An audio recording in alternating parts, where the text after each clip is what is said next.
शिवसेनेच्या बड्या नेत्यांनी फोडली आतली बातमी. शिवसेना उद्धव बाळासाहेब ठाकरे पक्षप्रमुख उद्धव ठाकरे यांनी विधान परिषदेची निवडणूक लढवावी असा हट्टहास महाविकास आघाडीकडून केला जाते. अशातच आता एकनाथ शिंदेंच्या शिवसेनेचे नेते संजय निरुपम यांनी 10वा उमेदवार मैदानात उतरवण्याचे संकेत दिलेत. यामुळे मोवियाच्या गोटात खळबळ उडाले. परिवहन मंत्री आणि शिवसेनेचे नेते प्रताप सरनाईक यांनी केलेल्या मराठी सक्तीच्या निर्णयाला विरोध केल्यामुळे माजी खासदार संजय निरुपम हे चांगले चर्चेत आले होते.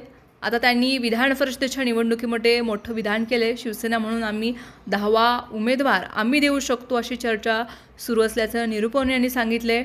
तसेच शिवसेनेचे 2 उमेदवार निश्चितच संख्याबळाच्या जोरावरती निवडून येतील, पण उरलेली मतं आणि अनेक छोटे पक्ष आमदार हे एकनाथ शिंदेंच्या संपर्कात आहेत. जर असं ठरलं की आणखीन एक उमेदवार मैदानात उतरवला पाहिजे तर तसं होऊ शकतं असा नवा राजकीय बॉम्ब शिवसेनेचे नेते संजय निरुपम यांनी टाकलाय. निरुपम म्हणाले, आमच्या शिवसेनेचा 10वा उमेदवार कोणाच्याही अर्थात उद्धव ठाकरेंच्या उमेदवारीला जोडून राहणार नाही. तो आमच्या संख्याबळाप्रमाणेच राहणार असून आमच्या संख्याबळावर विश्वास असल्याचंही त्यांनी म्हटले.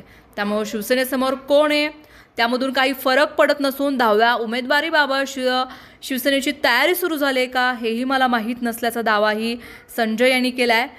संजय निरुपम यांनी उद्धव ठाकरे एवढे मोठे नेते नाहीत की त्यांच्यासाठी विधान परिषद निवडणूक बिनविरोध करावी असं विधान करत त्यांनी जोरदार टीका केली आहे. ते म्हणाले, शरद पवार उद्धव ठाकरे यांच्यात मोठा फरक आहे.